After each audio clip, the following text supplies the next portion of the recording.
Trago um abraço do pastor Carlos Alberto, das minhas coberturas espirituais, da minha esposa, dos meus filhos, para você ser nesta noite abençoado, guardado, suprido, surpreendido, por que não dizer, porque o nosso Pai, Ele faz acima do que você pede, acima do que você pensa, acima do que você imagina.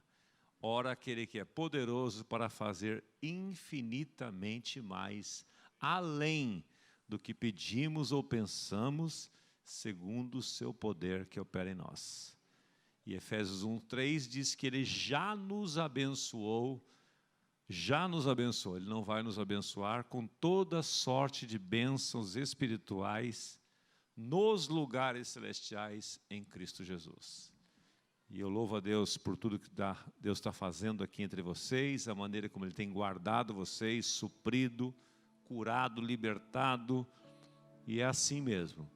Eu nunca vi na Bíblia a igreja passar por uma crise e sair dela pior, mais fraca. Nunca vi, você não vai ver.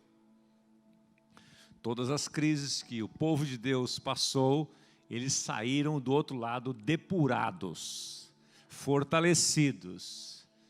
E em março do ano passado, quando começou a pandemia, que nós não tínhamos noção nem do que era, e nem quanto tempo ia durar, Deus nos deu uma palavra, baseado no Salmo 105:37, e que tem se cumprido, e eu trago na minha memória todos os dias, para não perder de vista esta cobertura espiritual que Deus nos deu. Salmo 105:37 diz assim: e Ele os fez sair do Egito, levando consigo prata e ouro, e entre eles não houve nenhum só enfermo, nenhum só inválido. Então, nesta promessa, em um único versículo, tem duas promessas: da provisão e da proteção. E isso tem se cumprido na nossa vida, na nossa casa, nas nossas comunidades, na nossa nação, por que não dizer, aqueles que foram, de alguma forma, afetados por esta pandemia, foram afetados para que um projeto maior de Deus fosse alcançado na vida delas. Porque qual é o pai que o filho pede um pão, o pai dá uma pedra? Então, se nós, sendo maus, sabendo dar boas dádivas aos nossos filhos, quanto mais o nosso Pai Celestial. Então, nós temos louvado a Deus por isto, a maneira que Ele tem nos guardado, suprido nossas necessidades. Nós também estamos com a mesma ênfase na comunidade da Graça Zona Sul. Entre nós não há nenhum passando necessidade. Assim como não havia na igreja primitiva, também não há entre nós. Então, Deus tem... O lugar que aconteceu maiores milagres, sabe onde foi? No deserto. A pandemia no deserto levou 40 anos. Foram 40 anos de trajeto. E a Bíblia diz que nem os pés deles incharam, e nem os sapatos deles gastaram. Eu pergunto a você, quando você tinha 10 anos de idade, que número que você calçava? Os que calçam 42 hoje não calçavam 42 com 10 anos. Então você imagina, a sandália de um menino de 10 anos era número 35. 40 anos depois, com 50 anos, não era 35 mais, era 42. Você já parou para pensar nisso? Então a Bíblia diz que nem os sapatos gastaram. Com isso só posso concluir uma coisa: conforme crescia o pé, crescia a sandália. Olha que simples. Então veja, no maior momento que o povo de Israel passou de crise, foram os lugares e o tempo que eles mais provaram milagre. Quando faltou pão para eles no deserto? Nunca. Quando faltou água? Nunca.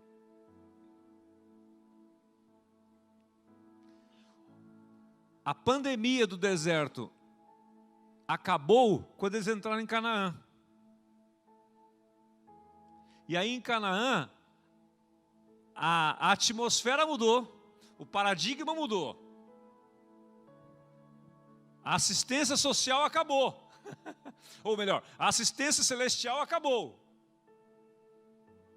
Agora, eles teriam que produzir, se apropriar.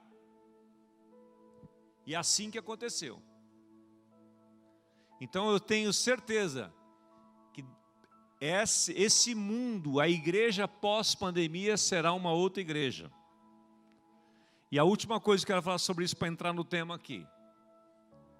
A pandemia serviu para revelar os valores, princípios em que a sua vida estavam firmados.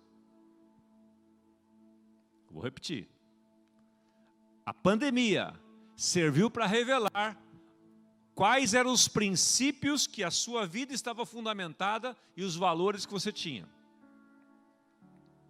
Quem estava com princípios da palavra e valores corretos, cresceram na pandemia. Quem não estava, garanto para vocês, sem perguntar, que algumas pessoas se distanciaram aqui. E outros se firmaram aqui. Outros estão mais entusiasmados, mais amantes de Deus. Enquanto que outros, casamentos melhoraram, outros pioraram. Por quê? Por causa dos princípios em que estavam estabelecidos.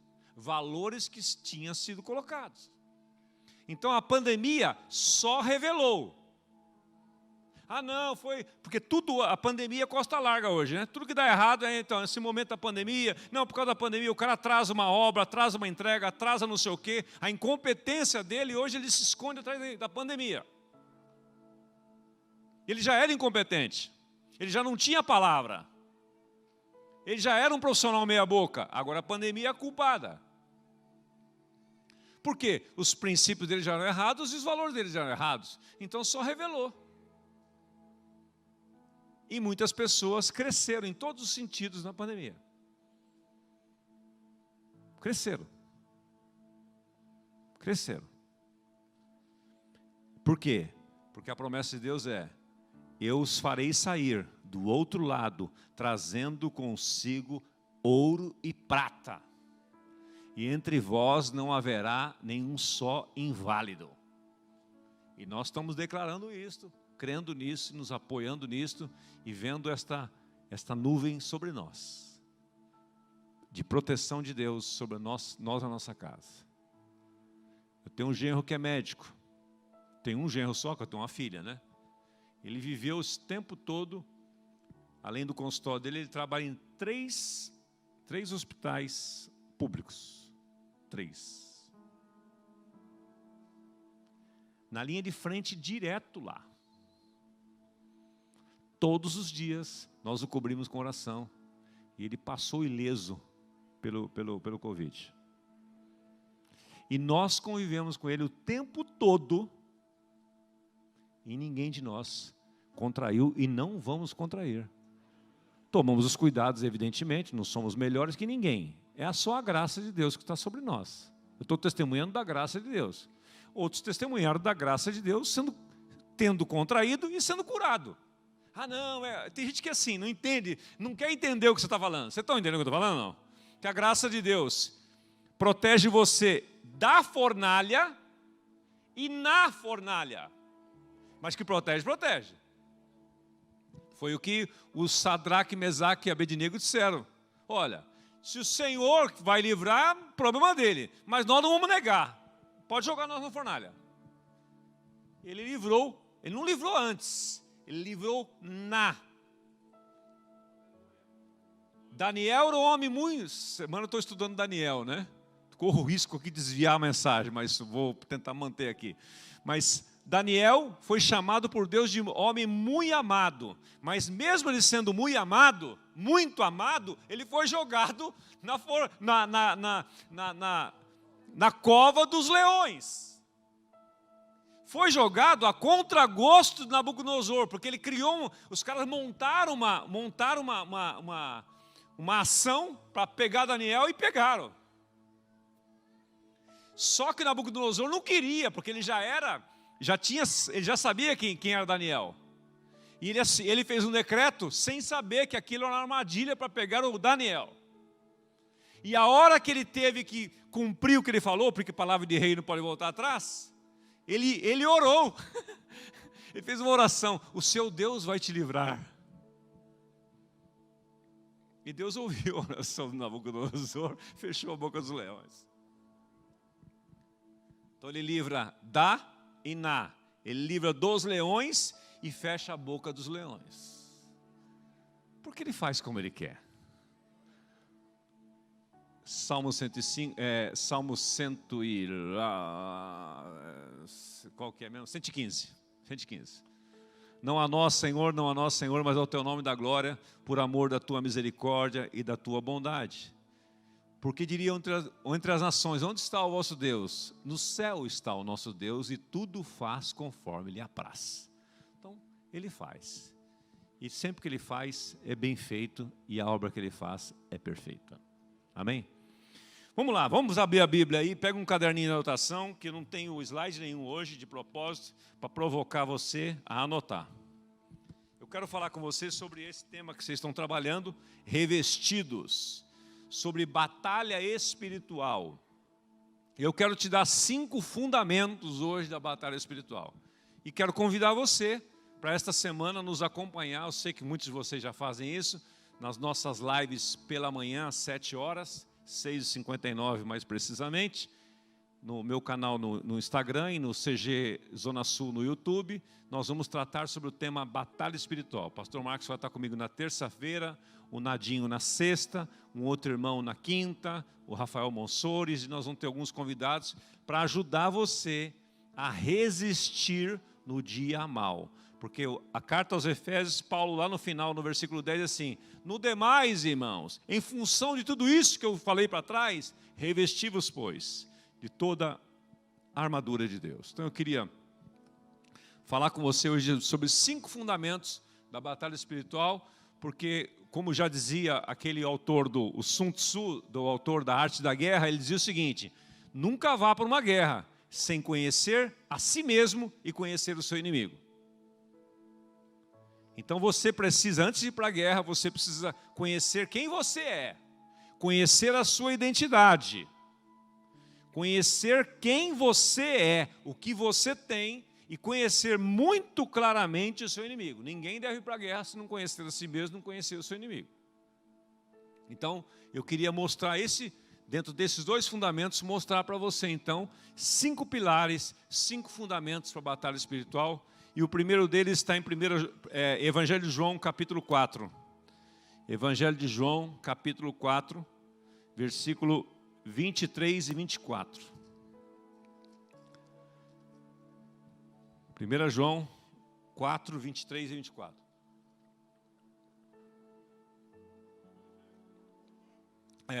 Evangelho de João. Evangelho de João. João, o discípulo.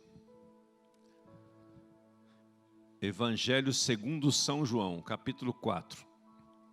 Ele registra, na verdade, ele registra um diálogo aqui de Jesus com a mulher samaritana.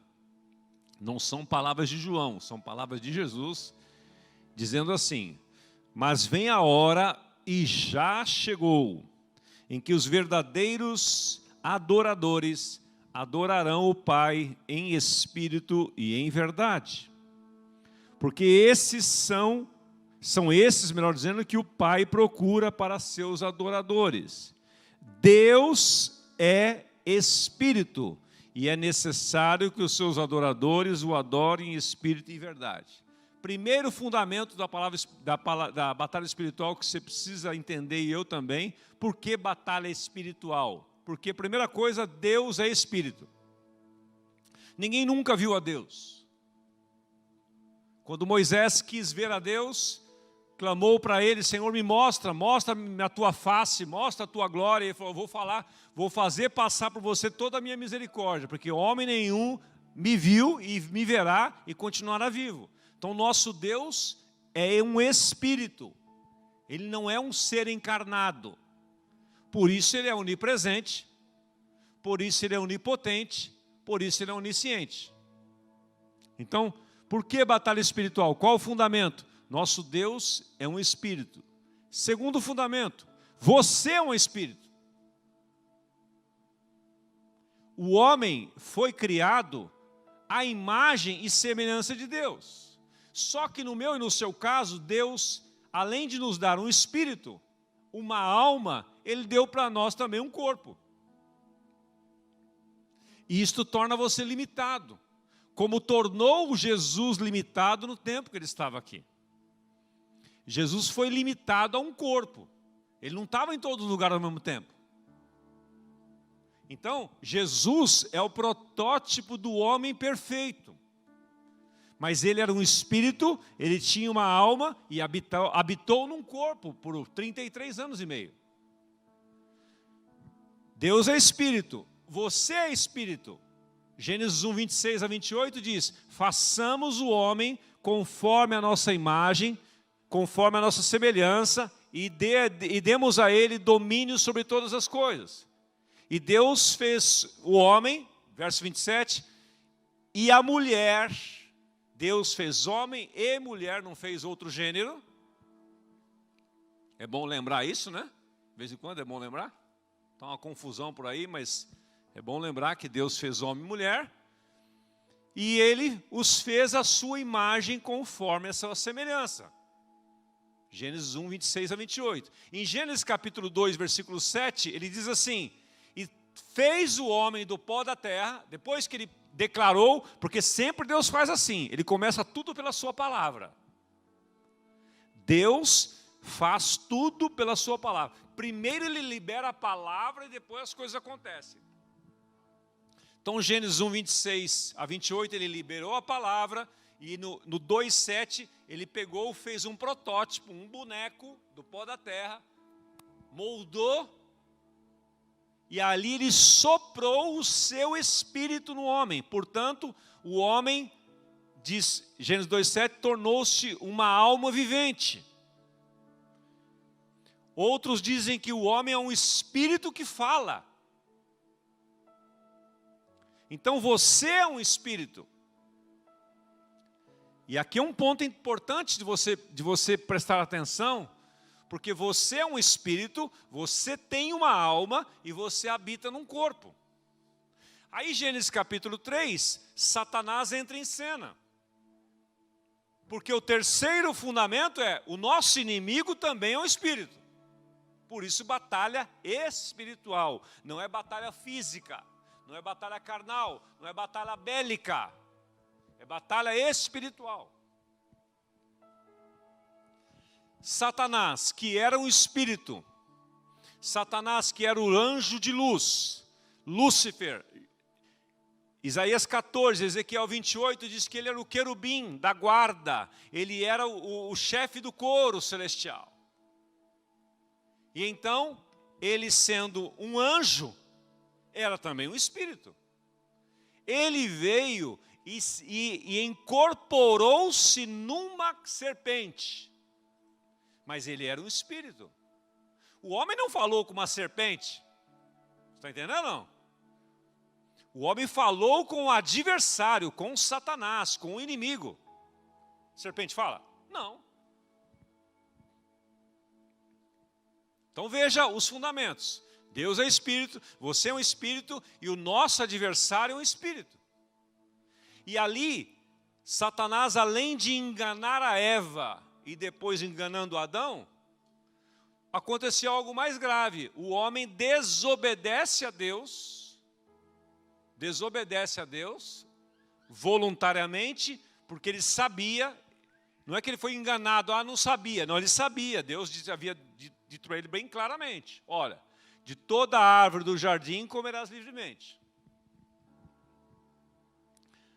mas da árvore do conhecimento do bem e do mal não comerás, porque no dia em que você comer dela, você morrerá. Acho que ele falou, você entendeu, Adão? Entendeu? Você pode repetir para mim, Adão? Deus, já que Deus repete sempre, né, Marcão? Conforme você falou, acho que ele deve ter feito, imagine, se aquilo é uma questão de vida ou morte para um ser criado à sua imagem, à sua semelhança, acho que todo dia ele chegava no jardim e falava assim, Adão, o que eu falei para você ontem mesmo? Então, Ah, sim, que eu não devo comer da árvore do conhecimento do bem e do mal, porque tinha duas árvores especiais no jardim. A árvore da vida e a do conhecimento do bem e do mal. Satanás veio, o espírito se incorporou numa serpente, falou com o homem, ele devia ter sacado. Que conversa é essa? Como é que essa serpente está falando comigo? Mas ele foi enganado, desobedece a Deus e obedece a Satanás, o adversário. Aí a rebelião entrou. O espírito da desobediência entrou no homem. Deus espírito, o homem espírito, e neste momento que ele peca, ele morre. Não fisicamente, ele morre espiritualmente. A partir dali, acontece o primeiro homicídio. Caim mata Abel. A partir dali começa a confusão. A ponto de Deus ver a maldade crescendo. Gênesis 5, 21, ele fala assim, eu não aguento mais. Ele chamou o Espírito Santo e falou, não aguento mais, vou ter que começar de novo. Aí ele olhou para a terra e viu Noé. Um homem temente a Deus, que andava com Deus. Ele falou, não posso destruir todo mundo, eu tenho que livrar Noé. Livra Noé, manda Noé fazer uma arca, preservação de toda a espécie, manda Noé entrar na arca, dilúvio, para começar de novo.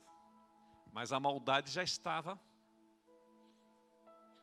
já tinha o vírus, a pandemia já tinha acontecido. Então, Deus é espírito, nós somos espírito, nosso inimigo é um espírito.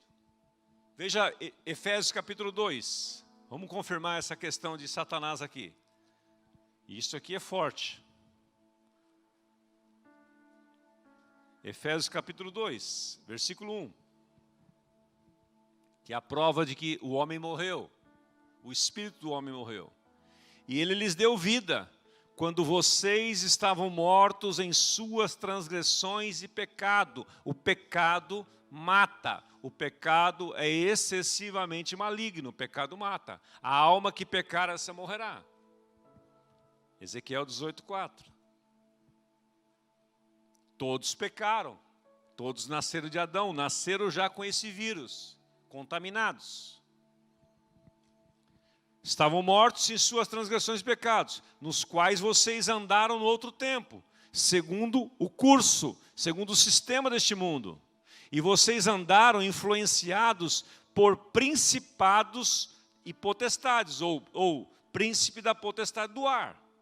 Do espírito, olha aqui Satanás, seu adversário, do espírito que agora atua nos filhos da desobediência, entre os quais todos nós andamos no passado, segundo as inclinações da nossa carne, fazendo a vontade da carne dos pensamentos, e éramos por natureza filhos da ira, como também todos os demais. Então veja, Satanás vem, entra em cena, contamina o primeiro homem, e o homem começa, ele perde esse controle do Espírito sobre a sua vida, e ele agora anda segundo a vontade da carne, segundo a vontade da alma. Ele não é um ser governado pelo seu espírito mais, ele é governado pela sua alma. A sua alma se torna doente. E aí então toda sorte de desgraça começa a acontecer. E uma das principais é a desobediência. Por trás de toda a desobediência tem um espírito de rebelião manipulando as pessoas. E as pessoas nem percebem. E esse espírito da desobediência atua em todos os lugares. Por isso que nós precisamos discernir os espíritos, diz a palavra de Deus, para lutar com a pessoa certa e com as armas certas, e nós vamos chegar lá já. Quarto pilar, quarto fundamento, a redenção de Deus se dá no nível do espírito. Ora, se o espírito morreu, se o homem é um espírito, feito à imagem e semelhança de Deus, que era espírito, o espírito morre com o pecado, Satanás é um espírito. A redenção, a premissa da redenção, o fundamento da redenção se inicia no espírito do homem. Versículo 6 de Efésios agora. E juntamente com ele nos ressuscitou e nos fez assentar com ele nas regiões celestiais. Nos fez assentar. O verso 4 diz que Deus, que é riquíssimo em misericórdia, por causa do seu grande amor com que nos amou, estando nós mortos em nossas transgressão, ele nos deu vida. Esta vida aqui é vida zoe. Tem duas palavras no grego que simbolizam vida. A palavra psique, que é vida da alma, daí vem o termo psicologia, psicossomático, tudo quanto é psico vem daí, que é relacionado à alma. E a vida zoe é a vida do espírito, aqui é vida zoe. Vos deu vida, vida zoe. Então aquele espírito que estava morto e fazia com que o homem fosse governado só pelos seus sentimentos, agora esse espírito recebe vida. É Ezequiel 36, 26 e 27. Dar-vos-ei um novo coração, tirarei de vós o coração de pedra da vossa carne, vos darei um coração de carne. Vos darei do meu espírito, para que vocês andem nos meus estatutos, guardem os meus juízos e observe-os. Então esta vida no espírito. Então quando você nasce de novo, o que nasce de novo na verdade é o teu espírito. A tua alma está lá. Os teus desejos estão lá. Eles estão dominados pela carne, estão dominados pelo pecado, influenciados por Satanás. Quando você nasce de novo, há algo que acontece dentro de você. A inclinação muda. Os seus desejos mudam. O governo sobre a sua vida é outro. Por isso que Paulo, quando fala capítulo 2 de Efésios, ele fala assim, outrora, porque ele está falando para crentes. Então, um verdadeiro nascido de Deus, ele não é governado pela sua alma, ele é governado pelo Espírito dele e pelo Espírito Santo que habita nele. Está dando para entender, não? Estou tentando ser didático aqui. Então, a redenção, ela começa no Espírito do homem. O Espírito nasce, nasceu. Aí então o Espírito Santo tem comunicação com este Espírito. Aquele diagramazinho lá do Vida Vitoriosa, lembra? Dos 3 níveis. Nós somos o espírito, alma e corpo. O espírito nasce. Agora, através do Espírito Santo, o nosso espírito começa a governar a alma. Vou dar um exemplo para você. Antigamente, para eu obedecer um mandamento de Deus, era um peso. Meu Deus. Para eu obedecer uma autoridade, para eu obedecer uma ordem, eu arrumava todo quanto é argumento para desobedecer, porque eu era filho da desobediência. Agora obedecer para mim é alegria. Não faz força. Eu não preciso gostar do que está sendo me falado, eu preciso só ter a consciência. É o que Deus quer? É, ok. Pode não ser agradável no começo, mas veio através de uma autoridade constituída por Deus, ok, vamos embora. E na hora que eu dou o passo de obediência, a bênção vem, a alegria vem, a paz vem, e aí eu faço de boa. Antigamente não, eu era filho da desobediência. Então eu procurava todos os meios para achar uma maneira de desobedecer. Hoje eu procuro todos os meios para obedecer. E não faço isso porque é imposto. Não, é da minha natureza hoje obedecer. Antigamente eu não conseguia deixar de falar um palavrão. Hoje não sai da minha boca.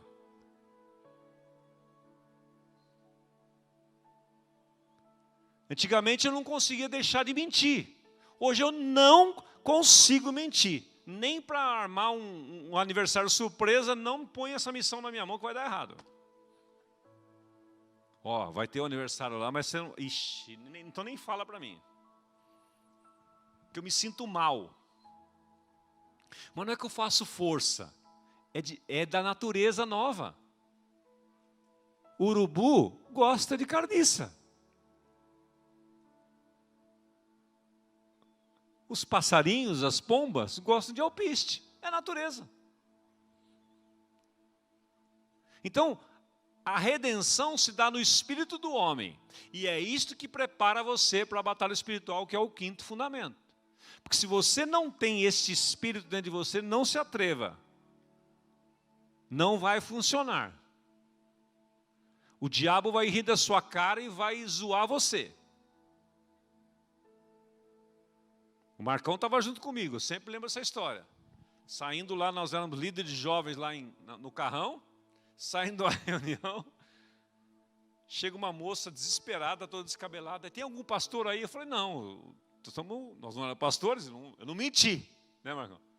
Nós éramos pastor de jovens, mas não era pastor, não tinha carteirinha de pastor, entendeu? Carteirinha, eu tinha que ter carteirinha, a cabeça tinha que ter carteirinha, senão não era pastor.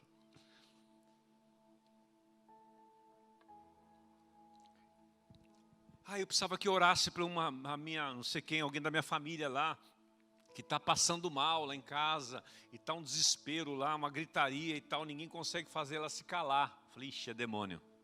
Na hora de discernir. Eu falei, pastor não tem, mas tem eu e o Marcão e o irmão lá, que estava junto conosco. Estava saindo, nós três, acabando a reunião. A Cátia estava também? A Cátia também estava. Aí saímos, beleza. Entramos no carro, fomos seguindo a moça, chegamos lá numa casa. Ao que nós chegamos na porta da casa, eu já ouvi os uivos lá de dentro. Falei, eita, demônio está bravo ainda. Falei, deve ser bravo com o Marcão. Na hora que nós fomos entrar na casa para expulsar o demônio, orar pela pessoa e atendê-la, o nosso amigo que estava no carro, que não estava com a vida em dia, falou assim, Osmar, Marcão, eu acho melhor não entrar não. Falei, por quê? Não, não estou andando certo aí, está uns negócios pendentes na minha vida. Porque não tem, o demônio ia incorporar nele. Falei, tá bom, fica aí no carro então, hora de longe, né, Tico? Hora de longe aí. Mas ele correu. Porque quem não tem autoridade, não tem, gente. Quem não conhece a sua identidade, tem medo. Quem não sabe quem é, tem medo. E nós entramos. E o demônio era bravo mesmo. Eu catei ela no ar assim, ela voou no meu pescoço, catei com as duas mãos no ar assim. Mas no nome de Jesus e com a autoridade que Ele nos deu, a moça foi liberta, o demônio foi expulso, mas nós conhecíamos quem éramos. Então você não pode entrar na batalha espiritual sem saber quem você é. E talvez hoje à noite é dia de você, que está também na transmissão aí, tomar uma decisão e render-se ao amor de Cristo, a esse propósito redentivo e redentor de Cristo, para você ser uma nova criatura e você ganhar a autoridade de filho. Porque a todos quantos o receberam, conforme o pastor Marcos fala aqui domingo após domingo para você, João 1,12, todos quantos o receberam, deu-lhes a autoridade, a exousia, a autoridade de você ser filho. E você é filho, aí o demônio não pode nem tocar em você. A Bíblia que diz. Aquele que é nascido de Deus, o maligno não lhe toca. Além dele não viver no pecado, o maligno não toca. 1 João 5,18. Então veja, o processo de redenção é esse. Agora chegamos então na batalha espiritual, que é o quinto fundamento. A nossa batalha, parece óbvio que eu vou falar, mas ela é espiritual. Você pode repetir isso? Parece tão simples, mas às vezes a gente confunde. Diga assim comigo, a nossa batalha, a minha batalha é espiritual. Diga para a pessoa do seu lado, a sua batalha é espiritual. Agora você diga para ela assim, eu não sou o seu inimigo.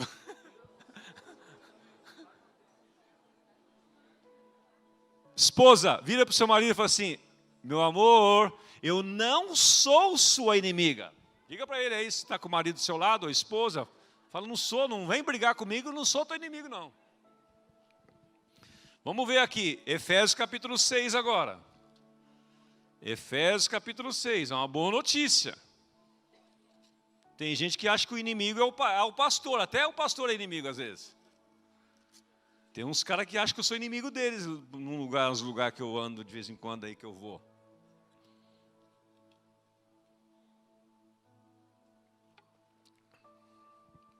Olha aqui, Efésios capítulo 6, versículo 10.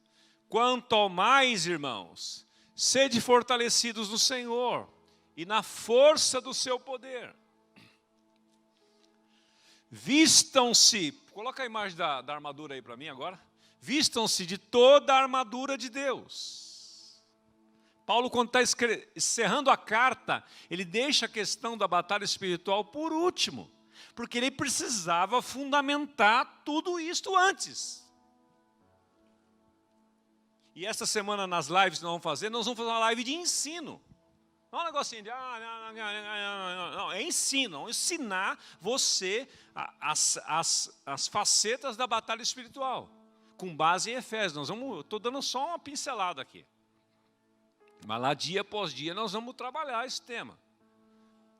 Então, Paulo escreve, por conta de tudo isso, no demais, irmãos, quanto ao mais, olha, eu já ensinei para vocês a posição de vocês em Cristo, já ensinei sobre vocês, capítulo 2, que vocês estavam mortos, agora ele nos deu vida. Eu já ensinei para vocês que a igreja é a instituição, é o corpo de Cristo na terra. Capítulo 4, ele diz assim, olha, então, eu já ensinei para vocês que por causa disso, agora vocês andem de modo digno da vocação que vocês receberam. Capítulo 5, eu ensinei vocês como é que o marido trata a mulher trata o marido. Capítulo 5 e a divisão dos 6, comecinho ali, como é que os pais se relacionam com os filhos. Agora, os patrões com os empregados com os patrões. Agora, quanto ao mais. Ou seja, depois de tudo isso, sejam fortalecidos no Senhor e na força do seu poder. E tem mais, verso 11. Vistam-se ou revistam-se, ou a outra versão diz, tomem toda a armadura de Deus, toda, completa, para poderem ficar firmes contra as astutas ciladas do diabo.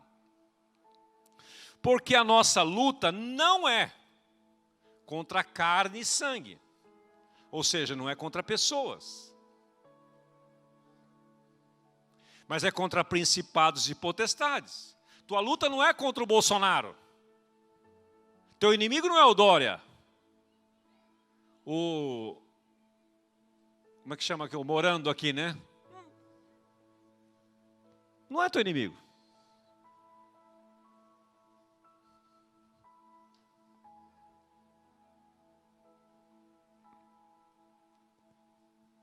Eles são pessoas que devem ser amadas e você deve orar por elas.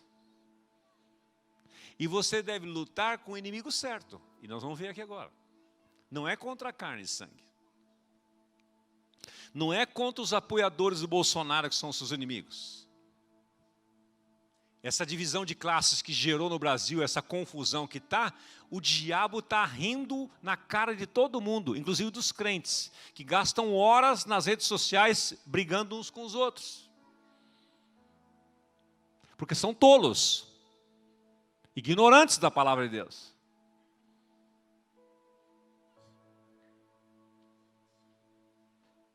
Porque a Bíblia diz, a nossa luta não é contra carne e sangue, não é contra pessoas, mas contra principados e potestades. E nós vamos destrinchar o que é um principado e potestade nessas lives que nós vamos fazer aí.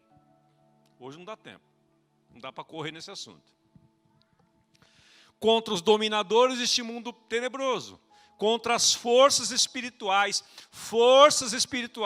principados e potestades, forças espirituais. Por isso que a batalha é espiritual. Que atua onde? Nas regiões celestiais. Você sabia que tem 3 céus? Quantos não sabiam que existem 3 céus? Levante a mão. Quantos não sabiam? Aí várias pessoas não sabiam.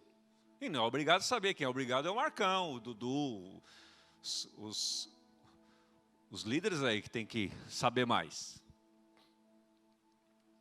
O primeiro céu é o firmamento. É o que você olha para cima aí nesse outono e vê esse céu lindo, azul. É o primeiro céu. O segundo céu são as regiões celestiais. É isso que Paulo está dizendo aqui. E tem o terceiro céu, que é o trono de Deus, onde Deus habita. Ah, Osmar, mas nunca vi na Bíblia segundo céu, mas você viu o terceiro. E se tem terceiro, é porque tem segundo. E porque tem primeiro. Porque Paulo diz lá em Atos 14 que ele foi, 2 Coríntios capítulo 12, ele falando de si mesmo, mas não demonstra que está falando de si mesmo. Ele falou, conheci uma pessoa que na carne ou no espírito, eu não sei direito dizer, mas que ele foi transportado ao terceiro céu. E lá ouviu coisas que não dá nem para explicar. Ora, se ele foi ao terceiro, deduz que tem segundo. Deduz que tem primeiro. É simples assim. Agora, os principados e potestades que são espíritos não são gente. Se você captar só isso aqui, você não vai ter inimigo mais. Nem o seu patrão que te persegue, você vai notar que atrás dele tem um espírito atuando. E você vai quebrar essa resistência. Você vai quebrar isso com amor. Você vai quebrar isso descobrindo a linguagem de amor do seu chefe. Se é palavra de afirmação, se é presente, se é tempo de qualidade, se é atitude de serviço. Você vai quebrar isso servindo a Ele. E orando e cacetando, desculpa a expressão, o demônio que está por trás dele. Mas amando a Ele. Amando a Ele.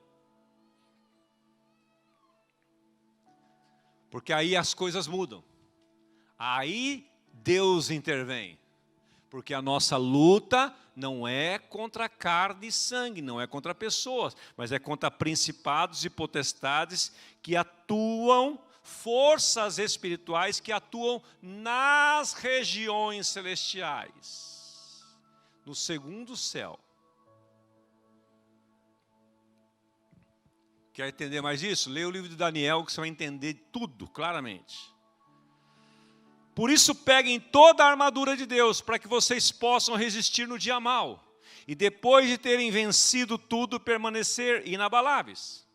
Portanto, fiquem firmes, cingindo-vos com os lombos da verdade. Aqui a armadura está aqui, ó.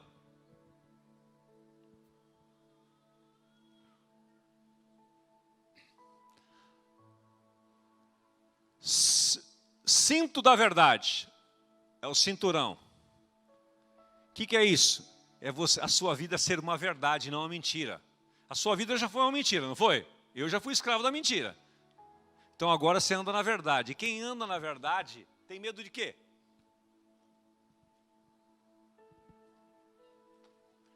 Vou vasculhar a sua vida. Demorou, pode vasculhar. Vou olhar suas conversas no WhatsApp. Na minha casa, desde que meus filhos adolescentes, todos eles sabiam todas as minhas senhas, inclusive de banco, até hoje sabem. Eles podem pegar meu celular a qualquer hora e abrir. Todos eles sabem. Porque eu ando na verdade. Porque eu ando na verdade, eu posso entrar em batalha espiritual, porque eu estou revestido com o cinto da verdade. A couraça da justiça. O que é a couraça da justiça? Isso aqui dá para explorar muito, eu só estou dando uma passada. É uma vida de justiça. Você não comete injustiça. Se comete é porque não sabia, é por ignorância, por um erro, mas não intencional. Então, a couraça da justiça, isso te protege. Aí, além disso, você está calçado com o evangelho da paz. Ou seja, você está em missão.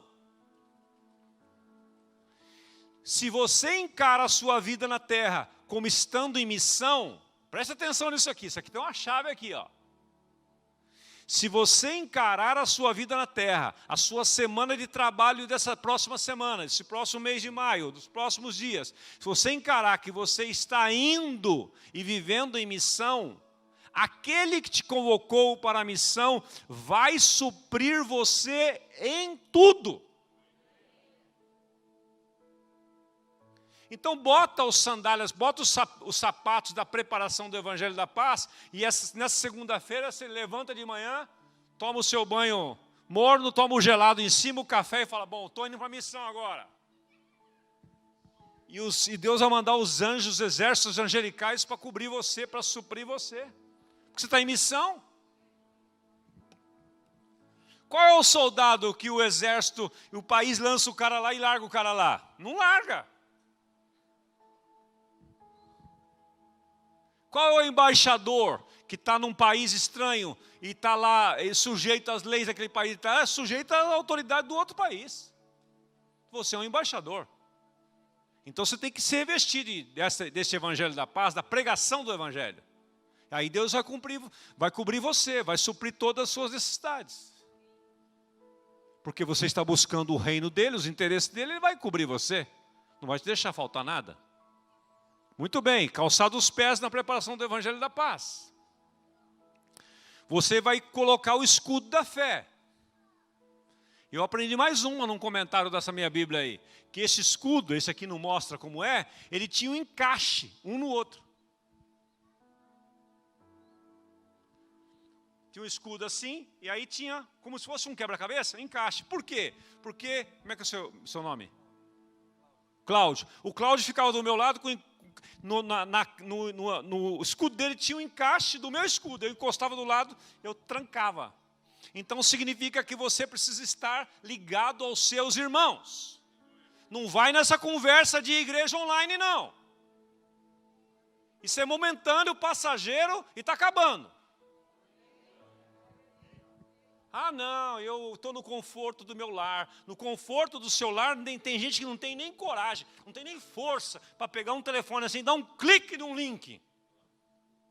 Cansa, ele não consegue chegar nele.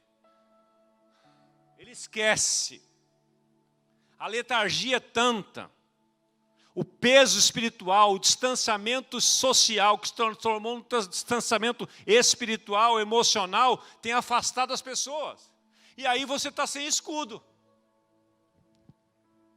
Aí os dardos inflamados do maligno chegam e atingem você. Mas quando você está revestido com o escudo da fé, e eu estou também, nós juntamos, você lembra do filme Gladiador? Você lembra que ele falou para o que chegou os caras na arena? Ele falou assim, vamos todos um ao lado do outro em coluna, como um só homem. Essa foi a fala dele. E os caras ficam, como é que entrou naquilo lá? Os caras batiam e voltavam. Então você tem que estar junto. Tem que estar conectado. Brasa fora do braseiro vira carvão. É o escudo da fé. Contra ele você vai proteger-se de todos os dardos inflamados do maligno. Está acabando meu horário ali, Marcão. Jesus, o relógio corre, não? Meu Deus do céu. Tem mais 2 minutos. Espera um pouquinho só. O escudo da fé. Coraça da justiça. Cinto da verdade. Capacete da salvação, que protege a sua mente. Capacete da salvação é convicção, é identidade, é a mente, você sabe quem você é. Os principados e potestades vêm para atingir sua mente com ideias equivocadas, vamos falar disso na live, você rechaça tudo, porque você sabe que aquela voz não é de Deus. E então, a única arma de ataque é a espada, porque todas as demais armas são de defesa. A única de ataque é a espada do Espírito, que é a palavra de Deus, e orando em todo o tempo. Então você pode entrar na batalha. Na batalha espiritual. Não dá tempo de eu falar aqui de 2 Coríntios capítulo 10, que nós começamos naquela live que o Nadinho entrou, não deu tempo de explorar tudo, não vamos falar essa semana. Que Paulo diz que as armas da nossa milícia não são carnais, porque nós não estamos lutando com gente. Ah, vou comprar um rifle, uma calibre 12 essa semana. Não, não precisa. Sua luta é espiritual. Mas para isso você precisa saber que Deus é espiritual. Deus é um espírito, seu adversário é um espírito, você é um espírito, a redenção se deu no nível de espírito, para que você possa entrar nessa batalha espiritual e vencer. orando em todo tempo, por toda súplica no Espírito, orando no Espírito, que também é orar em línguas estranhas, para edificar-se a si mesmo e proteger-se a si mesmo. E aí não haverá inimigos que vão prevalecer diante de você. Porque o Senhor está com você. Se você souber, voltando do começo da nossa conversa, quem você é, conhecer seu inimigo e conhecer o Deus que você tem, como é que você vai perder batalha? Não vai. Não vai perder. O Senhor vai te dar graça. Porque as armas da nossa milícia não são carnais, mas são poderosas em Deus para destruir fortalezas. Vamos ficar em pé? Em 1 minuto, queria que você falasse para a pessoa do seu lado, mesmo com uma certa distância necessária, se é que não é seu cônjuge ou coisa do tipo, o que é que Deus falou com você nesta noite? Fala aí, resume numa frase. Qual é o ponto mais importante que Deus falou com você? Qual é o ensino que você leva para casa hoje? Qual que é o ponto mais importante?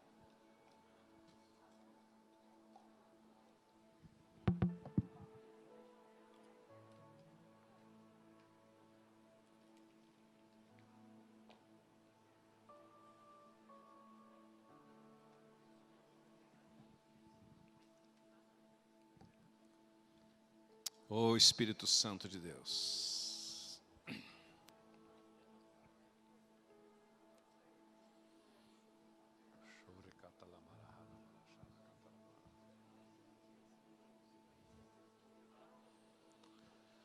Ô Espírito Santo de Deus.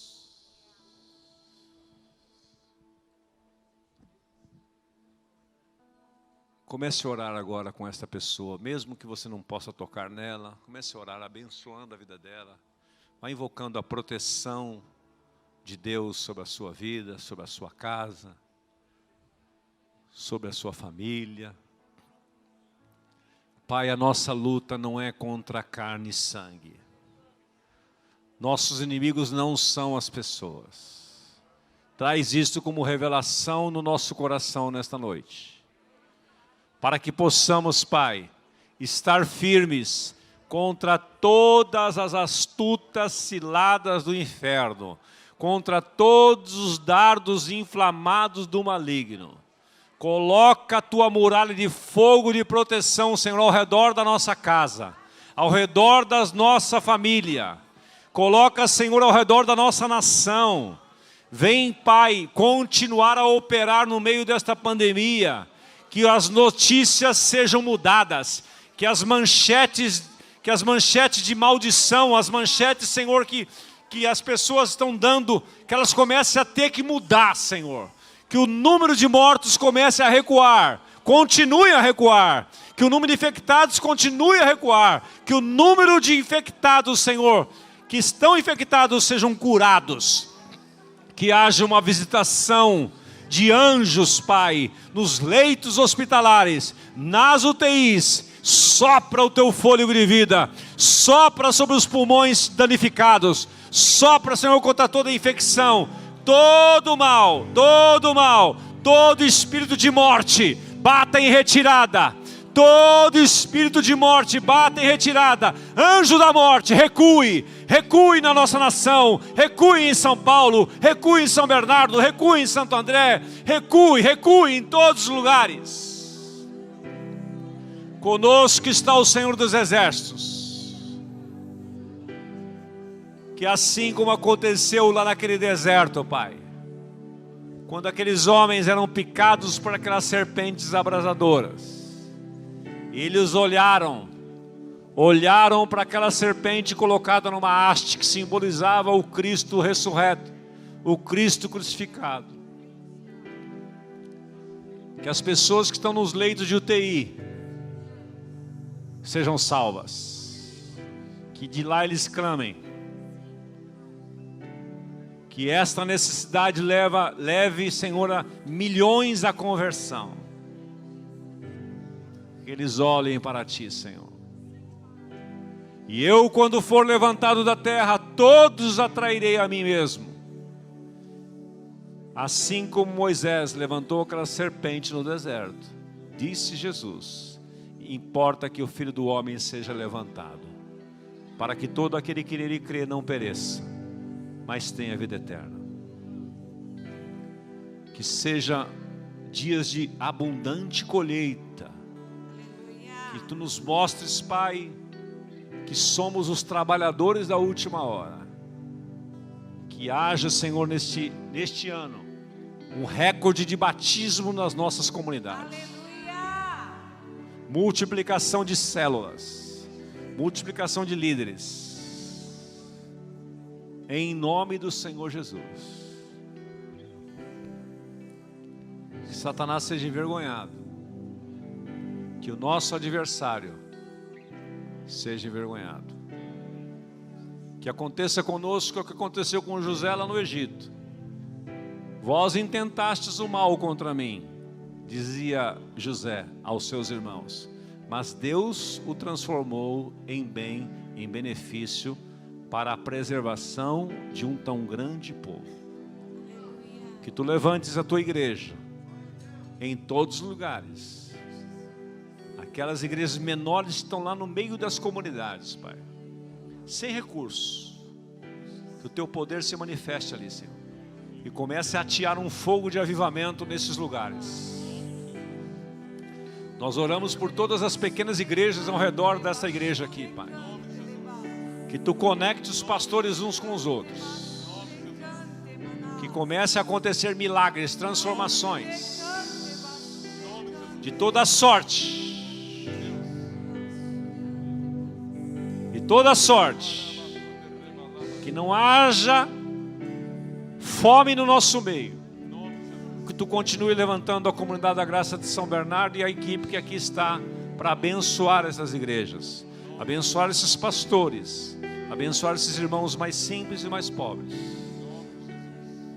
para que nós não olhemos somente para dentro da nossa casa, mas olhemos ao nosso redor e sejamos instrumentos nas Tuas mãos para compartilhar, que as células dessa comunidade, que os GCs dessa comunidade, Senhor, se transformem em lugares de manifestação da Tua presença, do Teu poder, para que possamos cumprir com o Teu propósito. Tu levante líderes apaixonados por Ti, Senhor, e que nesta semana que se inicie esse projeto de oração da meia-noite, que um fogo comece a ser ateado, Senhor, em todos os lares e famílias, em nome de Jesus, em nome de Jesus, em nome de Jesus, em nome de Jesus. Em nome de Jesus. Quando passares pelas águas, diz o Senhor, eu estarei contigo. Quando passares pelo fogo, não te queimarás. Você que se sente passando por um turbilhão de águas, sendo levado, saiba, Ele está com você. Você que se sente no meio de uma fornalha, de um fogo, Ele está no meio do fogo. Esse fogo não vai queimar você, como aconteceu com os 3 amigos de Daniel. Os soldados que os jogaram na fornalha derreteram, mas eles foram preservados. Você vai sair do meio dessa fornalha e não haverá nem cheiro de fumaça nas suas roupas, em nome do Senhor Jesus. Eu declaro uma provisão abundante sobre os comerciantes e empreendedores desta comunidade. Uma unção de criatividade sobre cada um deles. Provisão, provisão, provisão, provisão. O meu Deus, segundo as suas riquezas, suprirá cada uma das vossas necessidades em glória, na glória, pela glória de Cristo Jesus, em nome do Senhor Jesus. Vamos aplaudir o nosso Pai Celestial.